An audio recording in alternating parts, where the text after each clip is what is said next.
in clearing it of all scrub and fencing it, and on the 12th year it should be finished, and upon it being proved that you met these conditions, you'll be issued a certificate of completion, and you'll be granted title, and that will be fully developed, and that's your existing use.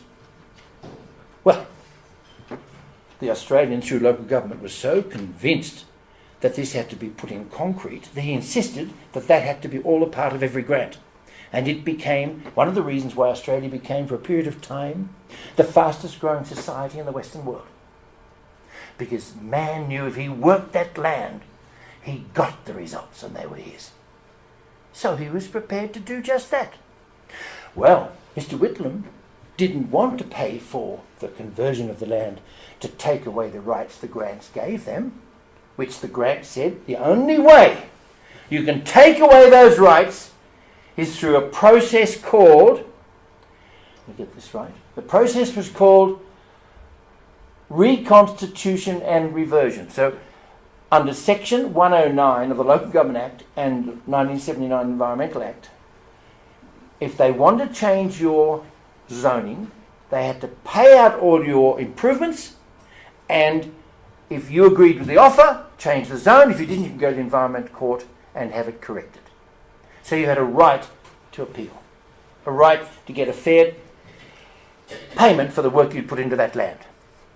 So, what did they do? That was too expensive. So Whitlam just said, we'll shove the report under the table, but we'll do it.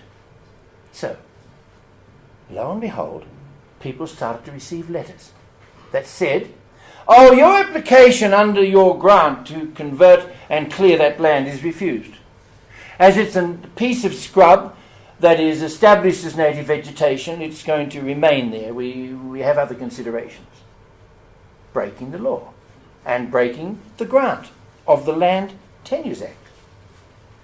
Now, an example of that as to how it's extended today, if anywhere in Australia you want to sell a land by subdividing it, they now impose a condition. And if you complain about it, they'll say, well, nobody else complains. And what the condition is, and totally illegal, that you will have to give a certain percentage to the council to get the conversion rights. And if you don't like it, go away and come back in 10 years when you've agreed to it. Most people lose about a third. So if you want to break up 30 acres, 33 acres, you've got to give a third of that to the council, then you get the subdivision for the remainder. That's after you put the corridors in, and after you've allowed enough for the native animals to all live and survive, and then whatever's left, usually instead of 30 building blocks, you'll get 4 or 5. Now, it happens in every case, and yet nobody's put these things together.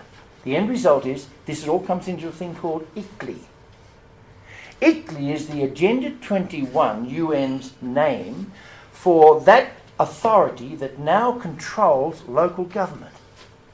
And 75% of every council in Australia is under the Agenda 21 control of ICLEI.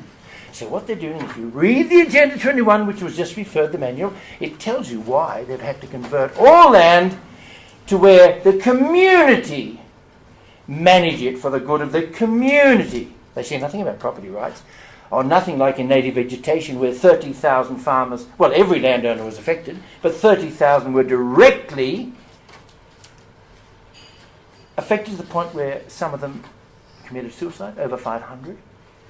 Last week, one of those who reacted adversely to a government official enforcing the act, who this person Turnbull shot the man dead, and he died last week in jail. His funeral's Thursday. And the government said in December 1997, when that act was confirmed, the government said, we, the Liberals Nationals said, we, when we get into power, will remove this unjust law. It's wrong. And it breaches 8 human rights. They can even enter your property without a warrant. There's all sorts of things under this act they can do. And then when they got away with that, they've done it and used it in other acts they've introduced later.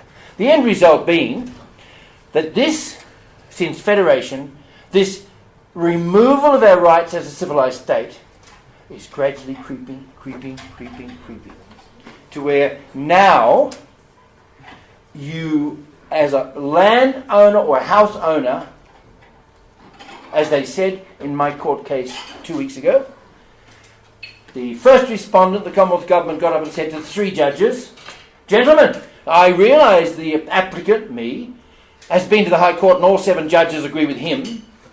But if you agree with him now, think of the precedent you'll set." Yes, there's 30,000 farmers. And when a senator asked the Minister for Finance Tenor, what about the 200, listen to it, what about the 200 billion you owe the farmers?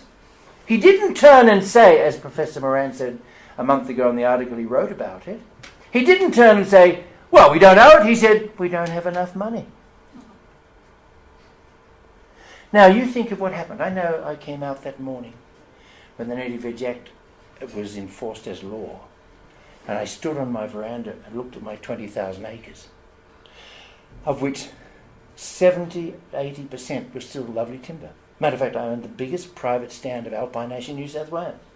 And when the guy looked at it from the government, he said, "My God, this is priceless!" I said, "I know. So what are you here for? If my family's looked after it to where you still claim it's priceless, do you really need to be here?" Now, the end result is I stood on that veranda that morning and cried. I could no longer relate to my country. I didn't know. I knew the sounds of the birds. I knew the species of all the different types of timber and vegetation. If you showed me 3,000 sheep, I could say, those 3 in there are not mine. Every sound, every ripple. When it's the night time, you could hear the plover crying in the dark. You knew he was concerned that a fox was near his eggs on the edge of the lake. And so you'd fire a shot in the air, and you'd hear the bird crying behind the fox, disappearing into the distance up the valley, way down the way. And you could almost tell where the fox was by hearing the bird cry. Or you knew which bird had a certain area, and this little hawk and that little eagle, you knew his territory finished there, and the other one came up just after. You saw it every day. Now all of a sudden, I couldn't communicate with my land because I had to go to a Sydney office clerk to ask if I could touch a piece of wood, who had never stepped out of a city street. I watched the court case unfold in front of me with a New Zealand judge, Mortimer, and the people in charge of protecting the government's arse continually referred to things they knew nothing about as far as rural Australia was concerned. They didn't understand anything about what I spoke about. They mentioned my name. When I submitted my first opening statement, it was 3 pages and 2 pages of supplements. It was so simple. The judgment was 200 pages and 802 paragraphs of jurisprudence complexity. It was made look as if it was impossible. But the end result was that it showed again that we'd lost our rights. Nothing was wrong with taking my land for something, but Section 51, subsection 31 of the Constitution says if you take it, you pay for it. That's just right. But Section 80 says something else, that I'm entitled to a jury, and they'd abolished that too. If they had the jury, there'd be no misunderstanding, because the jury is of my peers. There'd be 12 farmers sitting there who know what farming's all about and could answer every question the court wanted. It wouldn't be constantly, what does that mean? What does that mean? Cultural disconnection, especially Australia. Unlike France, Germany, England, where the farming community, or in Denmark, blends kind of into the villages and towns. And it's been there for hundreds and hundreds of years. Now you'll have some ethnic groups like Chinese downtown Sydney that have never seen a kangaroo. They fly off to Hong Kong, they fly off to Singapore, back to Sydney. It's just an Asian city. It's not Australia. Okay, 5 minutes. Now, what I'm getting at is this. Changes are taking place that we don't know about. The big problem we now have is if we lose our democracy, it'll happen in a matter of a number of years. Now, I heard Mark Latham speaking yesterday on the radio, and as you know, Mark, he was in charge of the Labor Party some years ago. But he virtually repeated these very words because my son was with me and he heard him say them.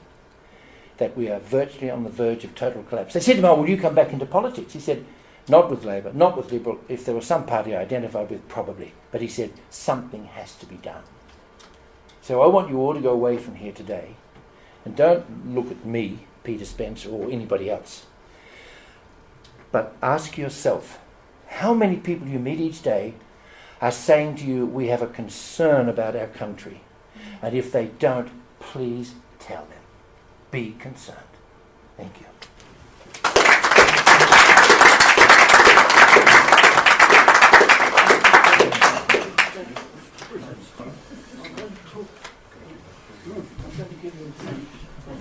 Well, lunch should be coming up fairly soon. Ian, how's lunch going? Yeah, pretty right to go. Pretty right to go. Yeah, Peter's got unfortunately, once again, like with John McRae, not enough time for his full story. And I've been privileged to hear quite a lot of the story and a lot of the information about the court case, having been to more than my fair share over the last, 5 years or so. A very interesting case, something which we, if we can afford it, we should be contributing to, because he's right on the forefront of freedom with his court case. Okay, let's make a start. Our next speaker is Richard Black. He's a lawyer from the Shire. Don't hold that against him. He was in the thick of the action, not with fisticuffs, during the Cronulla Riots, and he's going to share with us his perspective of the Cronulla Riots and the, I guess, half-truth media reports we got from that. Well, I think it's sort of 1/1,000,000% truth. So let's welcome Richard Black for our next presentation.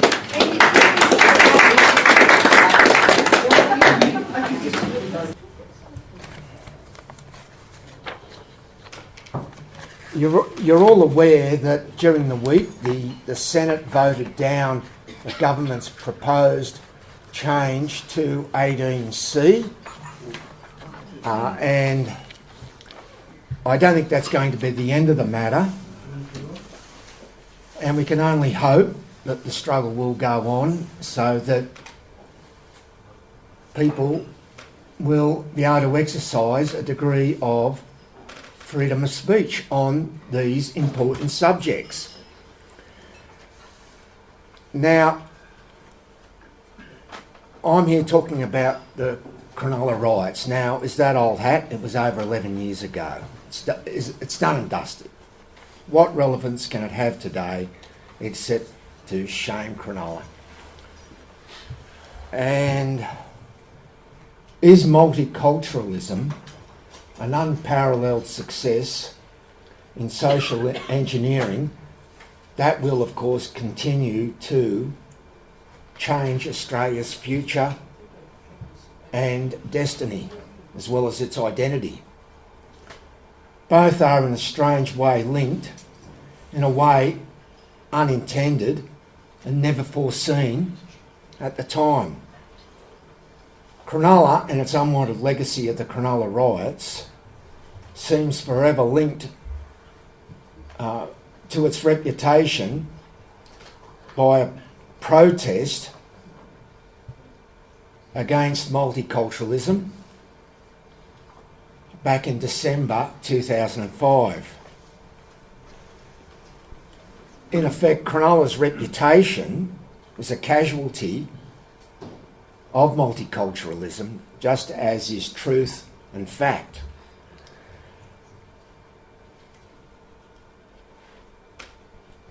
In a way, you could say that the Cronulla Riots are, or were, a byproduct of multiculturalism gone wrong.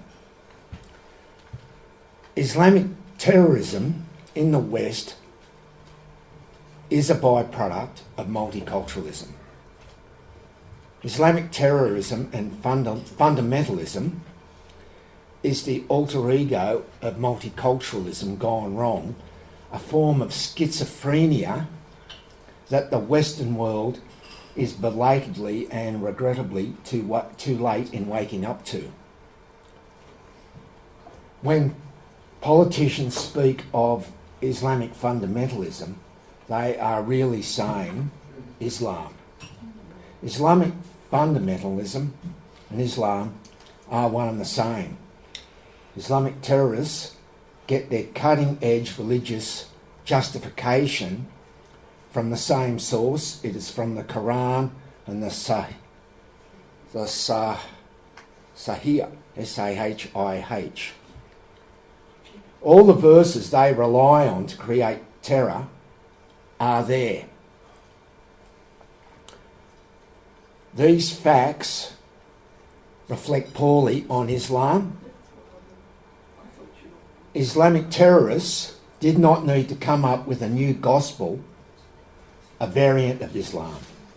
The fact is, violence is in Islam's birth certificate, the Quran and the Sahih, and it's ingrained in its DNA. Islam was spread by the sword, by conquering armies. It advocates converting the non-believers and spreading Islam by force. The Quran is the perfect word of Allah as revealed to Muhammad. That's what it's believed to be. That's what it's proclaimed to be. It is entire. It can't be perfected, nor can it be improved. That is why there can't be a reformation within Islam. What is perfect doesn't need to be reformed, and its followers not only see no need, they see all the non-believers have to be converted or dealt with harshly, that is, killed. This is a worldview. Also, its lack of centralised structure, no Pope, no Archbishop of Canterbury, no Grand Primate, as exists in the various Christian religions, and the fact that it's broken into sects that are hostile to each other, means that there is no head of Islam who can institute a reformation. Nothing has changed in 1400 years. The Western world now is understanding that it's going through the greatest invasion in its history, and multiculturalism is the Trojan horse that facilitates and brings it in. Our politicians seem hypnotised by it, and then when they do see it, they're willfully blind. When you consider multiculturalism, no country in the Western world or anywhere in the world has ever had a vote. No political party has ever gone to an election saying, we're now going to become a multicultural country, we're going to throw open our borders, and we're going to have an open immigration policy. This has never happened, and yet it's the reality. This is what's happening in countries. How does this come about? And is everyone happy with the multiculturalism that we have? Winston Churchill said that an appeaser is one who feeds a crocodile, hoping it will eat him last. In the 1930s, there was a policy of appeasement towards Nazism in Europe. I take it that you're all familiar with that. Certain people were opposed to it, certain politicians, but through that policy of appeasement, the Nazis reoccupied the Rhineland in 1936, were able to pull off the Anschluss, which was the union with Austria, in 1938, and then move into Czechoslovakia in the same year. Appeasement was proved to be a failure, and what we have here, trying to appease Islam, is not going to work, because Islam, by its very nature, its very worldview, can't be satisfied until the whole world is Islamic. So the more you appease it, the more it'll take, but it won't buy you peace.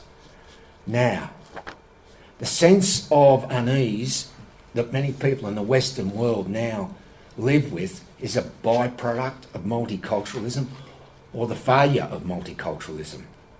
Over the past 50 years, almost every Western country, to some degree, except Japan and Korea, have pursued open immigration policies that have permitted and even encouraged, at great expense to the host country, large-scale third world immigration, which has included a large component of Muslim settlers, particularly but not exclusively from the Middle East. In return, these migrants, including the Muslims, were expected to integrate and assimilate into our Western democratic, tolerant, inclusive, do you like that word, inclusive society. Like the immigrants that came to Australia in the 1940s, the 50s and the 60s. They adapted and they assimilated largely and successfully. But this hasn't happened with large-scale Muslim immigration. Multiculturalism was the ideological basis, if a basis was needed for this to happen, that is, large-scale migration from Middle Eastern countries. The fly in the ointment is multiculturalism that encourages these third world immigrants to stay separate. Integration and assimilation aren't happening. With Muslims, it can't and won't happen. The religious aspect of Islam that are self-declared perfect are actively anti-integration, and assimilation is anathema to them. Islam, as I've said, has a world mission. Jihad is there to convert the unbelievers and to impose its way of life, which will be Sharia. This is the fault line where multiculturalism fails. It's the blind spot in multiculturalism. It was there, it was always apparent, but in the rush to do good, it was a blind eye was turned to it. We have a situation now where the former German president, a fellow called Christian Wolff, said Islam belongs to Germany. And Angela Merkel, the German Chancellor, said on January 12, 2015, "This is true, this is also my opinion." Good luck, Germany. I believe that Angela Merkel's statement and attitude obscures the real problem. A growing proportion of Muslim citizens in Europe, but also in Australia, do not share the West's system of values. They do not want to culturally integrate, and they seal themselves off in parallel societies. People are starting to realise that Islam is not a religion in the same sense as Catholicism or the Protestant version of it. It's certainly not like Buddhism, which is benign. It's not even like the Hindu religion, which can have its moments when they get worked up, but it's basically 99% of the time it's quite benign. Intellectually, Islam is always linked to the overthrow of the state. Therefore, as Germany becomes more Islamic, it's going to just throw up more and more problems for them.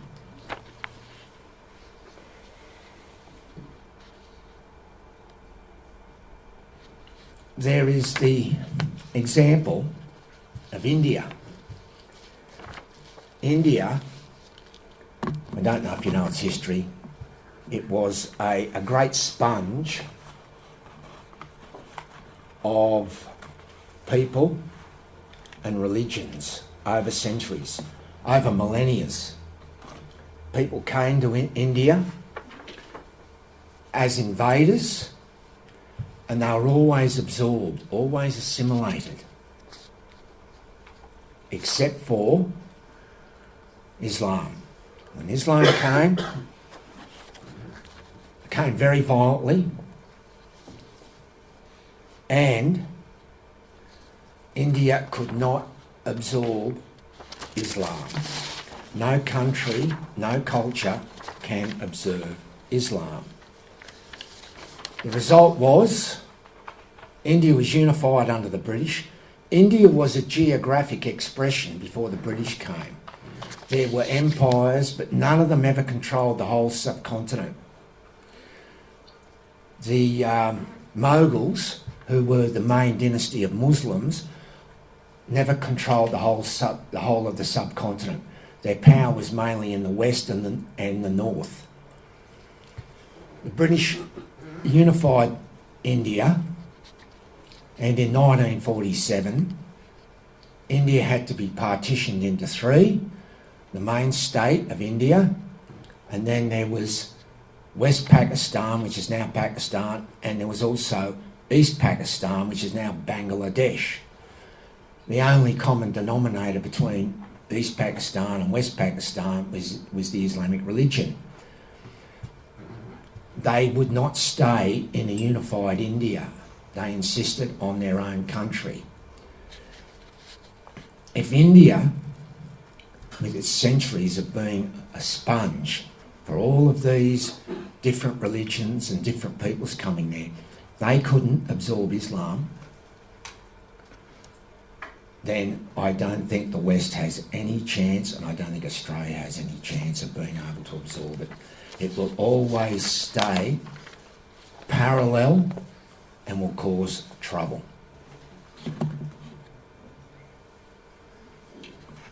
Sorry to cheer you up with that happy news. Now, we wonder, you're probably wondering what's that little chat got to do with the Cronulla Riots, and we'll get to that. If I can only find my notes. Just bear with me. They're here somewhere. Oh, there it is. I'll put that over there.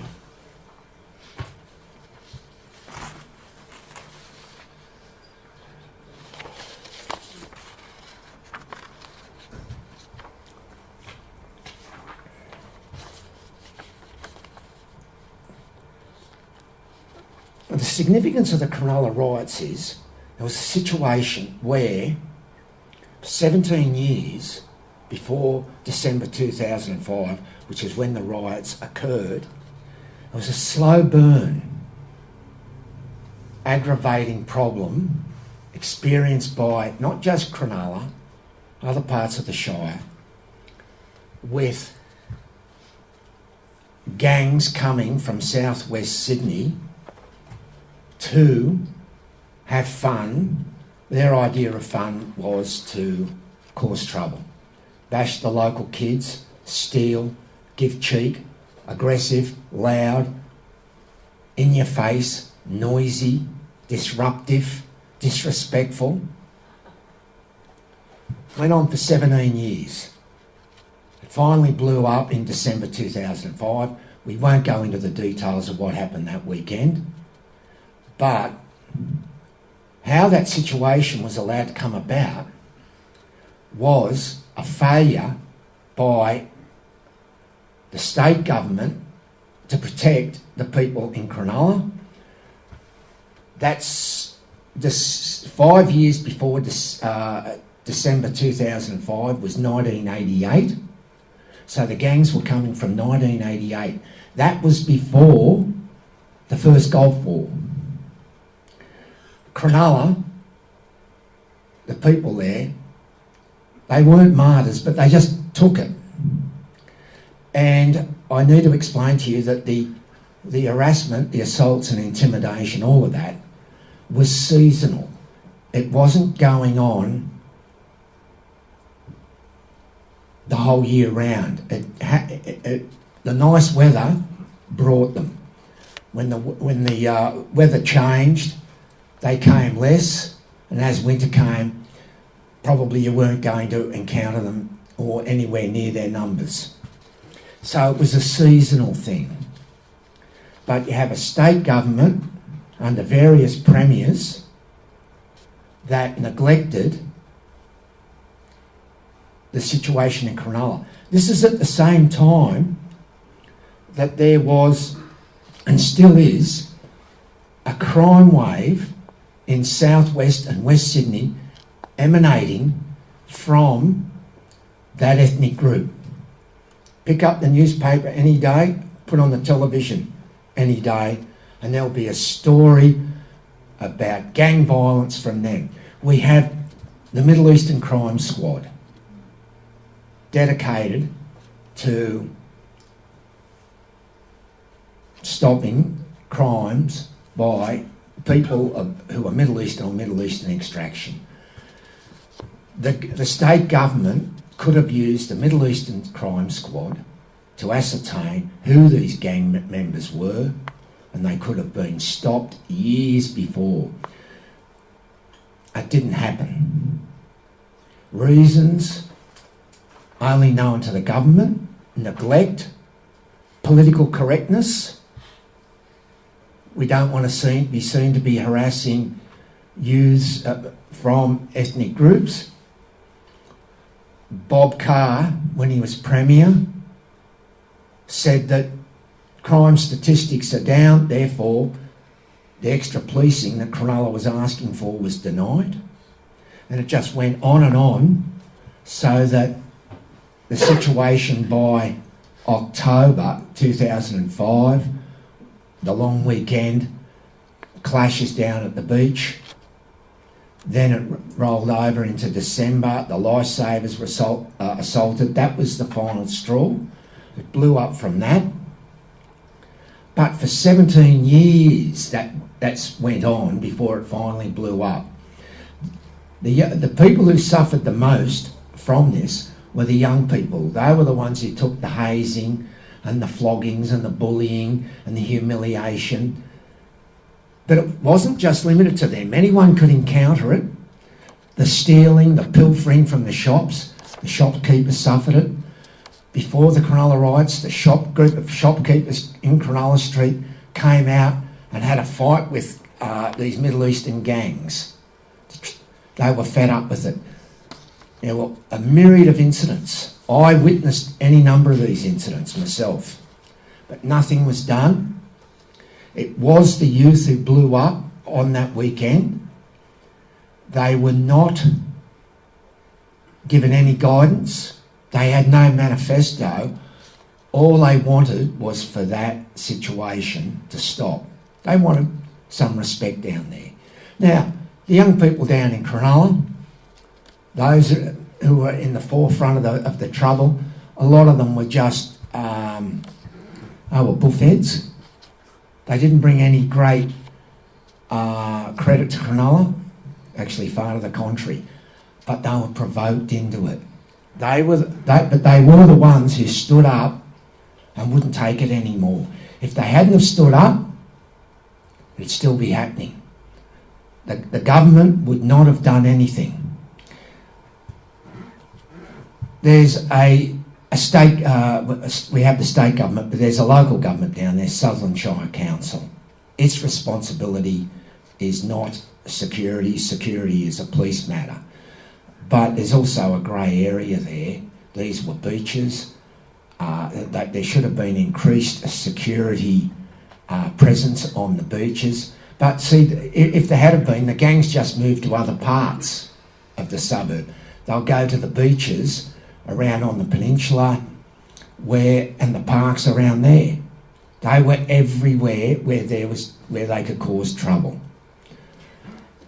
The lifeguards there had additional duties imposed on them to protect the users of the beach.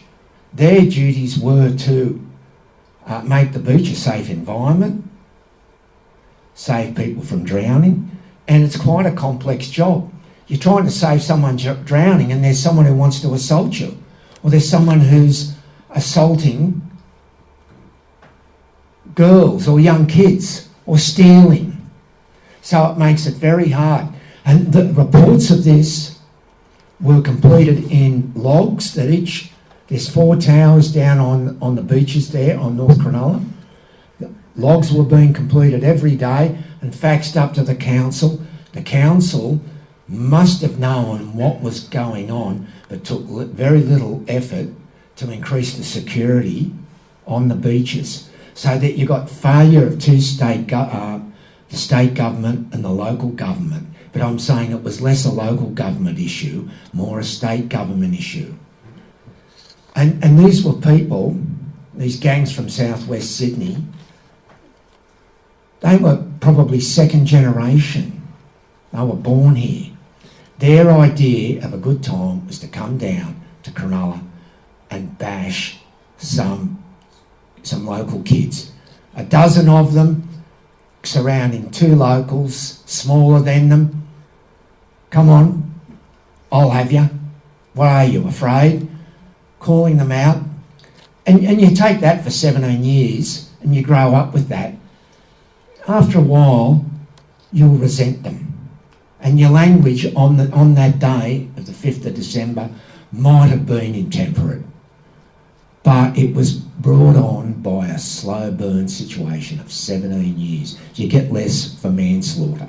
You get out of manslaughter for, depending on the circumstances, you can get out of it much less than 17 years. Sometimes you don't even get 17 years for murder. And it went on like that. Year after year, blew up. Then the media gets involved. The media, damn Cronulla, wasn't interested in the truth. They had their story. They liked it better as a race riot. There is that many stories. They're still going on. The truth was buried. The council never took up the issue, never tried to put the facts as I'm presenting them to you now. I'm trying to do it impartially. I'm trying to do it balanced. There's no point gilding the lily about this. But by far the greater fault came from those gangs from southwest Sydney.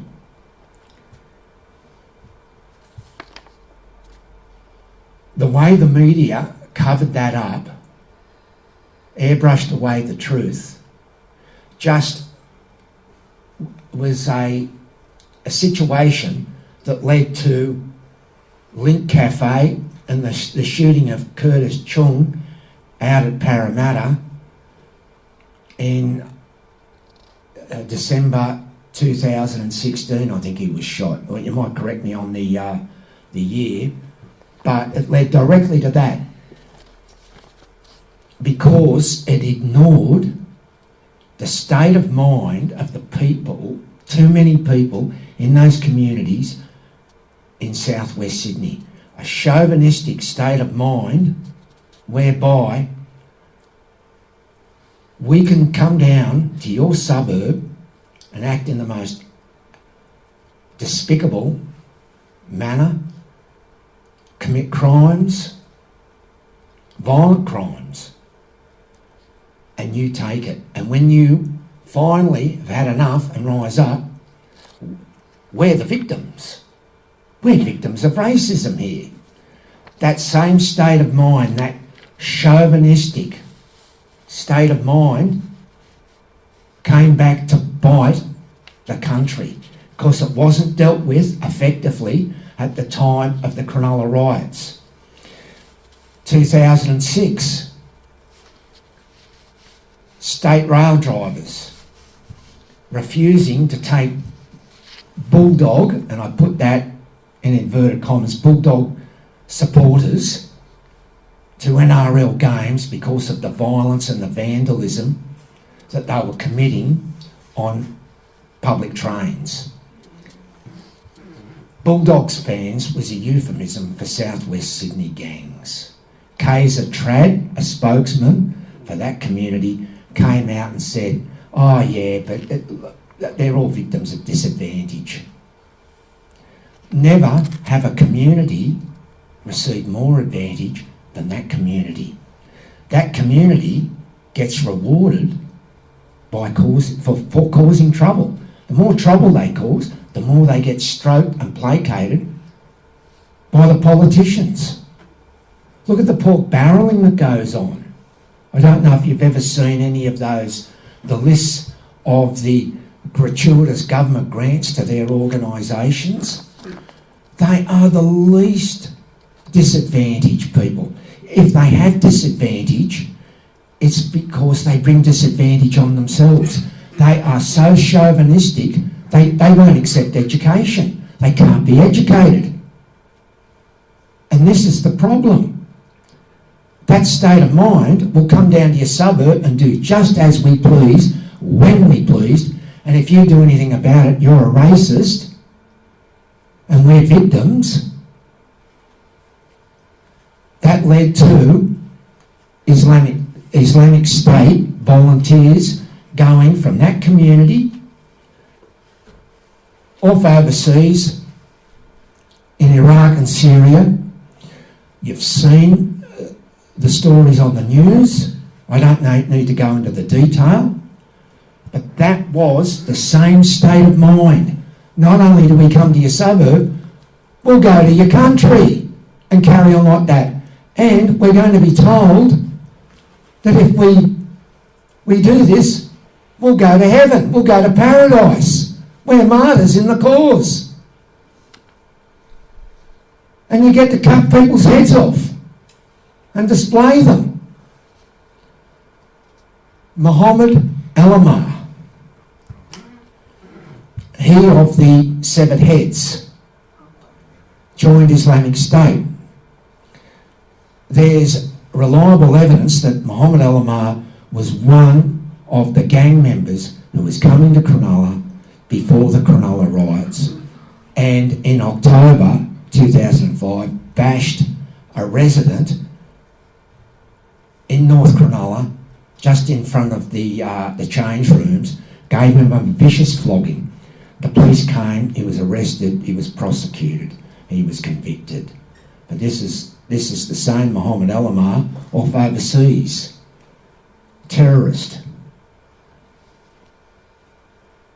I regret that Muhammad Al-Ammar was being killed. I would like him to come back to Australia and visit the suburbs where some of these trendy journalists like Peter Fitzsimons, Carl Stefanovic, the fellow Joe Hillebrand who did the program. Studio 10? Yeah, Studio 10, but he also did a program lampooning Cronulla called Dumb, Drunk and Racist. Ill-informed. Alan Fanning, the journalists at SBS, the journalists on the ABC. It would be poetic justice. There would be divine justice if Muhammad Al-Ammar and his ilk visited them and gave them what they were dishing out to everyone else. And then they might turn around and say, oh, this great multiculturalism, not so good when you got them jumping on your head and giving you a flogging and bashing your kids, and your kids come home carrying their front teeth or no teeth. Like there was a young boy walking along just up from Cronulla Beach. Car pulls up, out they get, and he's bashed over the head with an iron bar. Just for being there. His only fault, Cronulla resident, probably an Anglo. They gave it to him. But he was much more lucky than the Korean boy who lived out in the western suburbs, who was going to a friend's place, car pulled up, Middle Eastern gang members get out, he was stabbed to death, died in the gutter. His mother on the TV, boo-hoo, totally distressed, how would she not be? This wasn't supposed to be how their dream of reallocating to this country was supposed to end.